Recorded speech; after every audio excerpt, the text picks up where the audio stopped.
आगे बढ़ते हैं। आपको बता दें, बांग्लादेश में हिंदुओं के खिलाफ हिंसा का दौर जारी है। आज इसी कड़ी में एक बार फिर से वहां की सड़कों पर हिंदू समाज के लोग विरोध प्रदर्शन के लिए सड़कों पर उतरने वाले हैं। खास बात यह है कि आज हिंसा के विरोध में हिंदू समाज की महिलाएं सड़कों पर उतरने वाली हैं। वहां अंतरिम सरकार के मुखिया मोहम्मद यूनुस के आश्वासन के बाद भी क्यों सड़कों पर उतरने को मजबूर हुई हिंदू महिलाएं, इस रिपोर्ट में आपको दिखाते हैं।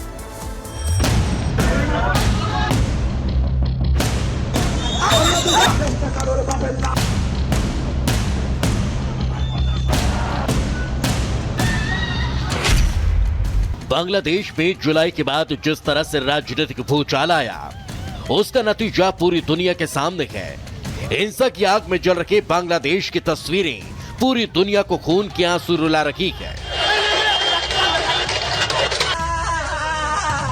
खासकर वहां की अल्पसंख्यक आबादी यानी हिंदुओं के खिलाफ जिस तरह की बर्बरता की जा रही है, उसने बांग्लादेश के कट्टरपंथियों के हाथों की कठपुतली बन जाने पर मोहर लगा दी।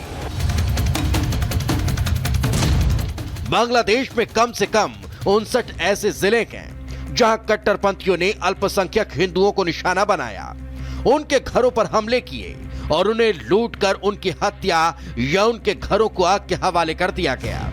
कुछ महीने पहले तक तरक्की की सीढ़ी चढ़ रखे बांग्लादेश का यह चेहरा वहां की पूर्व पीएम शेख हसीना के देश छोड़ने के बाद सामने आया।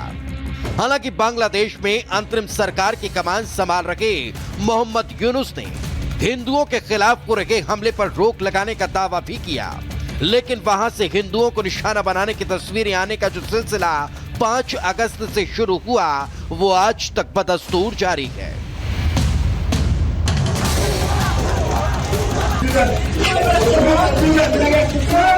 पूरी दुनिया ने देखा कि कैसे एक मां और उससे लिपटा बेटा रोते रहे, चिल्लाते रहे, लेकिन कट्टरपंथियों ने नफरत की आग में मां बेटे के सामने उनका सब कुछ स्वाहा कर दिया।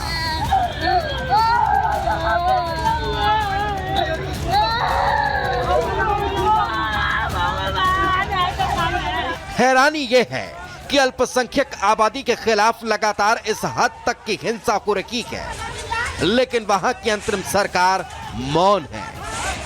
वो अपने राजनीतिक विरोधियों के खिलाफ तो कार्रवाई कर रही है, लेकिन हिंदुओं के खिलाफ हो रही हिंसा पर चुप है। जी हाँ, बांग्लादेश की अंतरिम सरकार कैसे एक तय एजेंडे पर काम कर रही है, इसका अंदाजा इसी से लगाया जा सकता है कि बांग्लादेश में पूर्व पीएम शेख हसीना और 9 अन्य के खिलाफ नरसंहार और मानवता के खिलाफ अपराध के आरोप में जांच शुरू करने का फैसला ले लिया, लेकिन हिंदुओं के खिलाफ हो रही हिंसा में कोई कार्रवाई नहीं की गई। जाहिर है अंतरिम सरकार के मुखिया यूनुस का पूरा फोकस बांग्लादेश की सत्ता पर पकड़ बनाने का है, हिंदुओं की रक्षा पर नहीं।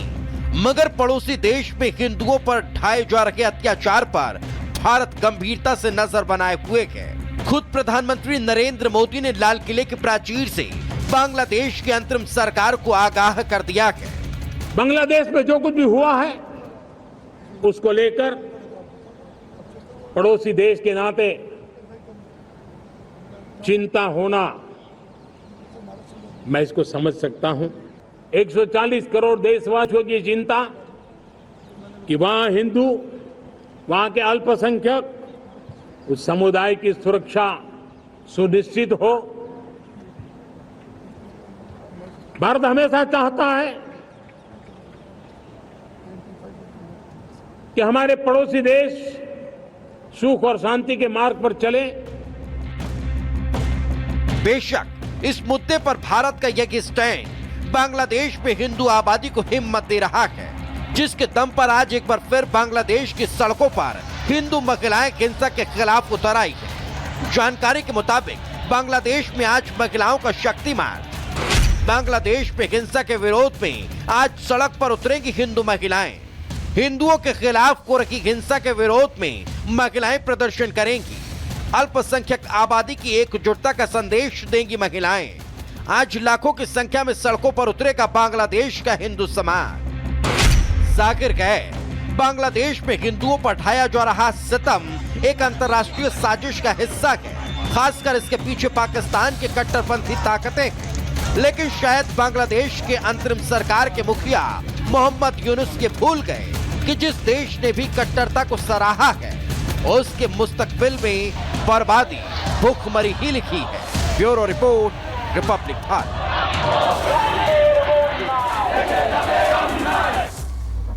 तो बांग्लादेश में तख्ता पलट के बाद जिहादियों का आतंक चरम पर है। खालिदा जिया के रिहा होने के बाद बांग्लादेश नेशनलिस्ट पार्टी के कार्यकर्ता शेख हसीना की पार्टी के कार्यकर्ताओं को बर्बरता से उनकी हत्या कर रहे हैं। आवामी लीग के नेताओं ने कई तस्वीरें भी जारी की हैं। आप तस्वीरों में देखिए कि कैसे बीएनपी के नेता आवामी लीग के नेताओं को बर्बरता से पीट रहे हैं। तस्वीरों के जरिए आप देख सकते हैं। देखिए किस तरीके से ये हो रहा है बांग्लादेश में, और लगातार ये पीटा जा रहा है उनको। तो देखिए किस तरीके से बांग्लादेश में तख्ता पलट के बाद जिहादियों का आतंक चरम पर है। खालिदा जिया के रिहा होने के बाद बांग्लादेश नेशनल पार्टी के कार्यकर्ता हैं ये शेख हसीना की पार्टी के कार्यकर्ताओं को बर्बरता से हत्या कर रहे हैं, उनको पीट रहे हैं।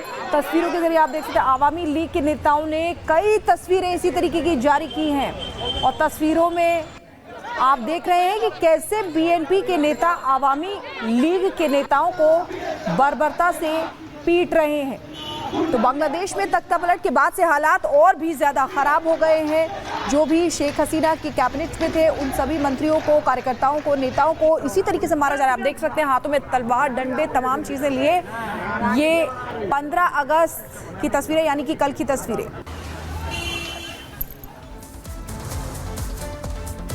और इधर अब बात करते हैं ईरान इजराइल के बीच जारी तनाव की, क्योंकि ईरान और इजराइल के बीच तनाव और भी ज्यादा बढ़ गया है। ईरान जहां हिजबुल्लाह चीफ हानिये की हत्या के बाद से उनका गुस्सा उबाल में है, लेकिन बदले की भावना अब कुछ फीकी पड़ती हुई दिखाई दे रही है, क्योंकि एक तरफ देखा जा रहा है कि ईरान ने ऐलान कर दिया कि हम बदला लेंगे, तो दूसरी तरफ शिखा ये देखा जा रहा है कि वहां सेना और वहां की सत्ता के बीच मतभेद जारी है।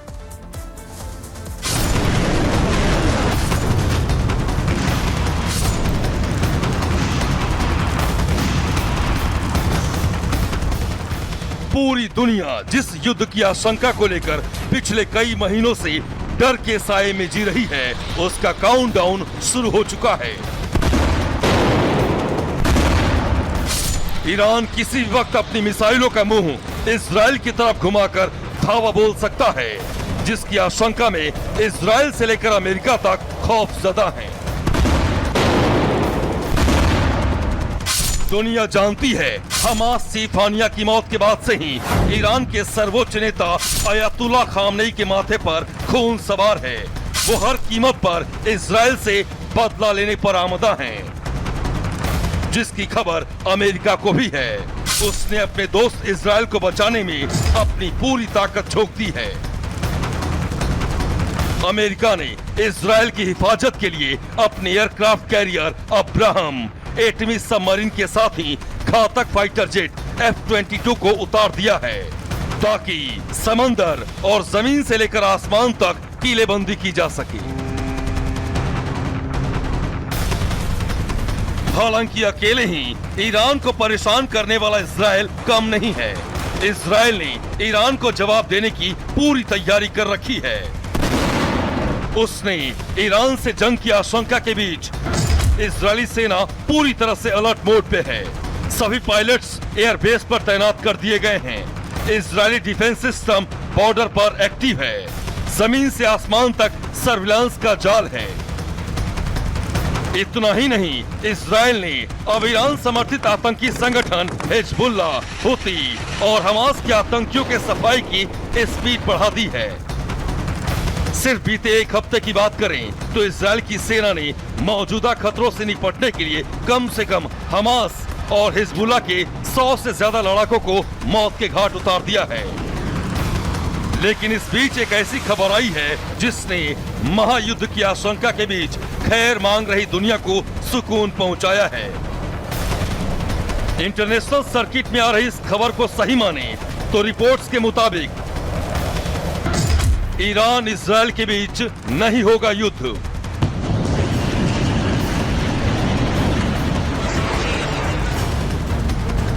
बदले की नीति पर अकेले पड़े खामनेई। जी हां, ईरान से आ रही रिपोर्ट में दावा किया जा रहा है कि हमास चीफ की मौत का बदला लेने के लिए इजरायल पर हमले को लेकर ईरान में सरकार और सैन्य जनरलों के बीच मतभेद हो गया है, जिसके बाद खामनेई ने ईरान की सत्ता को फटकार लगाते हुए कहा कि इजरायल के खिलाफ पीछे हटना गंभीर ईश्वरीय दंड को बुलावा देगी, चाहे वो सैन्य या फिर राजनीतिक या आर्थिक हो। आपको बता दें कि खामनेई की ये टिप्पणी तब सामने आई है जब बीते दिनों ही ईरान के नए राष्ट्रपति मसूद पेजेश्कियान ने इजरायल पर सीधा हमला करने पर असहमति जताते हुए इजरायल पर हमले से इनकार कर दिया था। हालांकि इजरायल पर हमले को लेकर ईरान के सर्वोच्च शिया नेता अयातुल्ला खामनेई और ईरान के राष्ट्रपति के बीच गहराए मतभेद को लेकर पहले भी आशंका जताई जा रही थी, क्योंकि ऐसे वक्त में जब खामनेई खुलकर इजरायल को धमकी दे चुके थे, ईरान की तरफ से इजरायल के खिलाफ कोई कार्रवाई नहीं की गई।